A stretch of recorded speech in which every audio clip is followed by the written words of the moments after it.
কোনো মুসলিমের জন্য অপরের গৃহে বিনা অনুমতিতে সরাসরি প্রবেশ করা বৈধ নয়, যেহেতু আপনি জানেন না যে বাড়ির ভিতরের মানুষ কোন অবস্থায় আছে।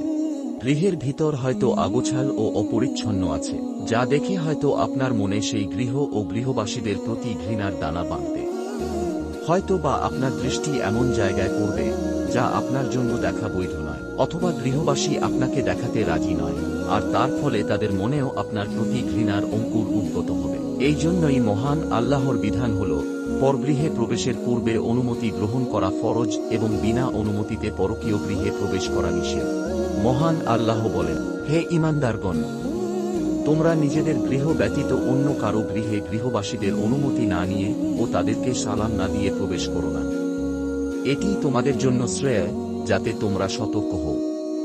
যদি তোমরা গৃহে কাউকে না পাও তাহলে তোমাদেরকে যতক্ষণ পর্যন্ত অনুমতি না দেওয়া হয় ততক্ষণ ওতে প্রবেশ করবে না। আবার যদি তোমাদেরকে বলা হয় ফিরে যাও, তবে তোমরা ফিরে যাবে। এটি তোমাদের জন্য উত্তম। আর তোমরা যা করো সে সম্বন্ধে আল্লাহ সবিশেষ অবহিত। জেনে রাখুন যে কারো বিনা অনুমতিতে তার বাড়ির ভিতরে দৃষ্টিপাত করা হারাম। দরজা অথবা জানালা দিয়ে, রাস্তা থেকে অথবা অন্য বাড়ির ছাদ বা জানালা থেকে, গাছ বা গাড়ির উপর থেকে কারো বাড়ির ভিতরে নজর দিলে নজরবাজের চোখ ফুটিয়ে দেওয়া বৈধ করা হয়েছে। আল্লাহর রসূল সাল্লাল্লাহু আলাইহি ওয়াসাল্লাম বলেন, যে ব্যক্তি কোনো সম্প্রদায়ের গৃহে তাদের অনুমতি না নিয়ে উঁকি মেরে দেখে সে ব্যক্তির চোখে ঢিল ছুঁড়ে তাকে কানা করে দেওয়া তাদের জন্য বৈধ হয়ে যায়। এই বৈধতার মানে হল ওই দোষে চোখ ফুটিয়ে দেওয়ার অভিযোগ নিয়ে যদি কোনো নজরবাজ ইসলামী আদালতে বিচার প্রার্থী হয়, তাহলে তার বিচারে কোনো প্রকার দণ্ড ও প্রতিশোধমূলক শাস্তি নেই। দরজার পাশে দাঁড়িয়ে বাড়ির লোকের উদ্দেশ্যে কিছু বলার অথবা প্রবেশের অনুমতি নেওয়ার পূর্বে সালাম দিন।